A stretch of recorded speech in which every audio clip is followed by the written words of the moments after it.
And everything I say, well, much of what I say here is available in the internet on those three websites.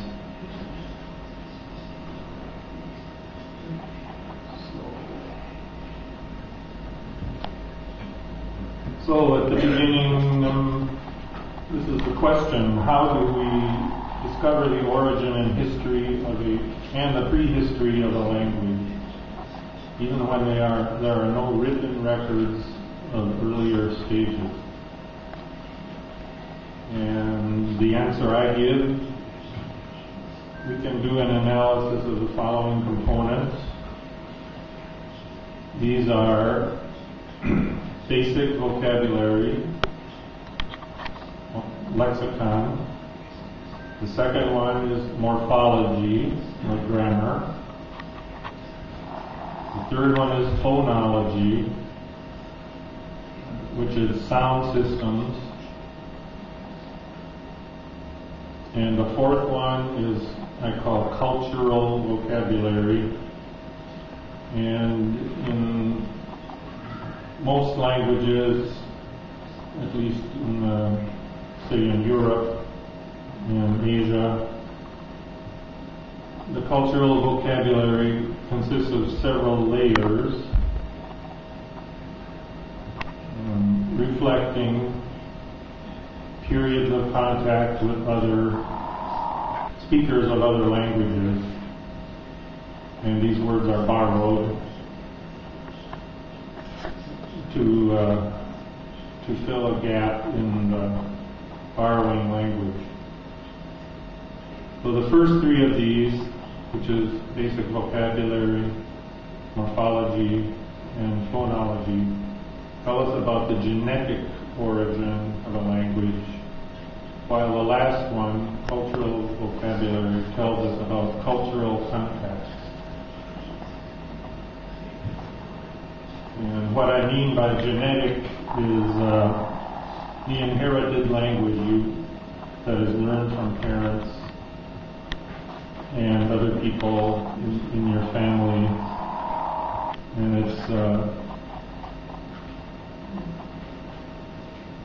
this is the genetic origin, so I'm going to stress this distinction between basic vocabulary and cultural vocabulary. So basic vocabulary consists of words with meanings that are common to all cultures. So, for example, names of parts of the body: eye, ear, hand, foot. The basic elements of nature: the earth, water, fire, wind, sun, star, moon, etc. Basic verbs that every language has: to die, to eat, to drink, to give, to know. And pronouns,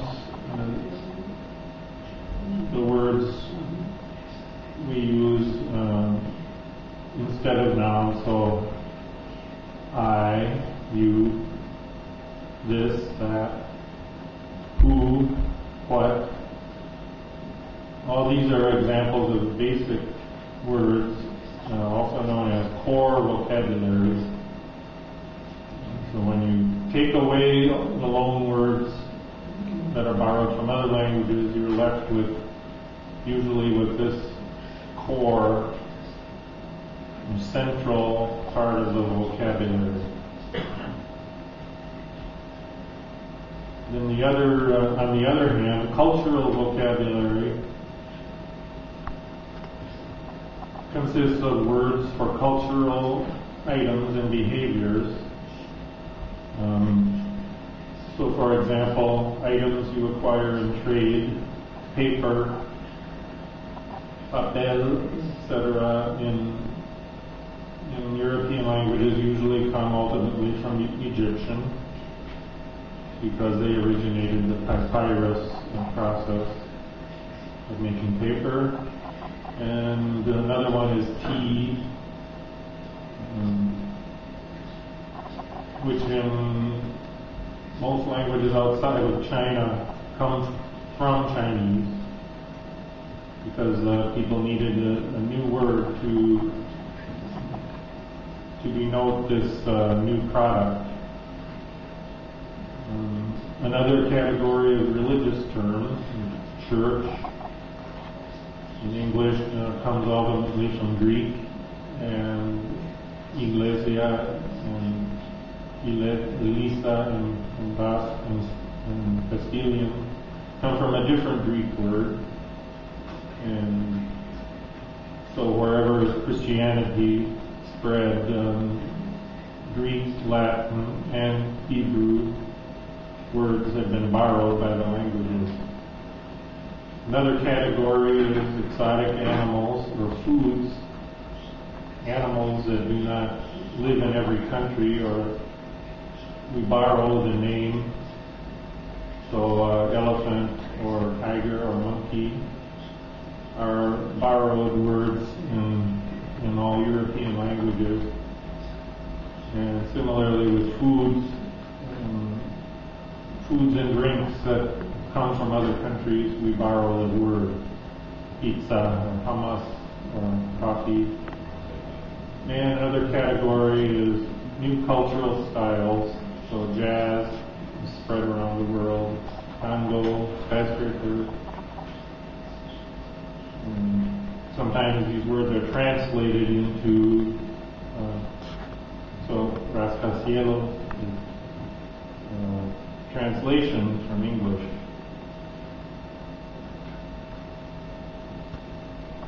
So because basic core vocabulary is less likely to be borrowed from other languages, and basic words often remain in a given language for thousands of years, it gives us clues to the genetic origin of a language. Cultural vocabulary, on the other hand, is much more likely to be borrowed, so it tells us about contacts with foreign languages. So we'll give some examples from Castilian. So the basic words for eye, ear, tongue, sun, moon, earth, drink, to know, I and you, and so on and so forth, come from Vulgar Latin, the language spoken in the Roman Empire. Oculu, auricula, lingua, sole, luna, terra, vivere, sapere, ego, tu. These words and many others have persisted with phonetic changes throughout the 2,200-year history of Latin and the daughter languages, which are called Romance languages. Antonio mentioned the Romance languages. There are also elements that do not go back to Vulgar Latin, and most of them, I think, are cultural vocabulary. So the cultural vocabulary of Castilian is in several layers. The first layer that came with the Roman Empire is the Vulgar Latin, words for table, key, and book, from mensa, clave, and libru. I'm sorry if I mispronounce these words. Another layer, izquierdo, chamarra, niño, cachorro, chico, they seem to come from Basque or Iberian. These were words contributed by the people who stopped speaking the Iberian and Basque and started speaking Vulgar Latin and languages that that later became Romance languages. Another group, Bosque, Jalón, Yelmo, Guerra, come from Germanic, various waves of Germanic people who invaded or lived in Iberia. And then there's a very big layer, comes from Arabic, Aceituna, hasta Sumo, Ole, and many others, as well known, come from Arabic during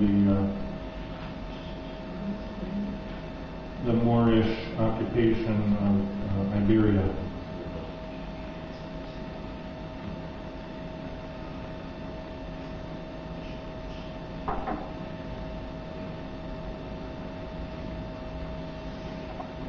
So the examination of the basic vocabulary and the cultural vocabulary of Castilian leads us to these conclusions that the core or basic vocabulary shows that the language originated from Vulgar Latin, while the cultural vocabulary indicates contacts with other cultures, Basque, Iberian, what we call substratum, also Celts, Germanic tribes, Arabs, Moors, and others. This kind of layering of cultural vocabulary is very common. For example, English is basically a West Germanic dialect that was transported to England, and then subsequent to that, important layers have come from Scandinavian or North Germanic languages and French. Those are the major layers, other than West Germanic, and some others, Latin, Greek, and many others. But these are all cultural words that were borrowed by English.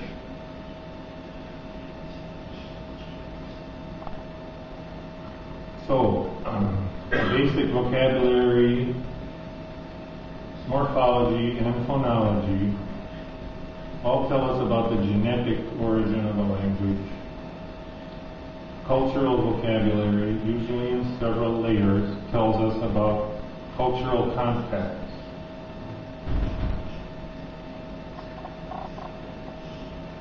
And some examples in Castilian from morphology or grammar, we have the verb to be has several different stems, at least two different stems. The one with an S and an R, the same origin, and the one with an F in fue. And this pattern was inherited from Latin, where it's es, erat, fuit, esse or essere. So this verb was really pieced together from different verbs that merged. Same thing happened in English. Is, was, and being. There's three different original words that were put together in this verb to be. The same in German, which has a being in beast and sein, with the same three, I forgot to put var, the same three different stems. And this we call a suppletive paradigm. It's pieced together from words of different origins. And when you see the same piecing together pattern in different languages, it's a good indicator that these are inherited patterns and indicate genetic origin.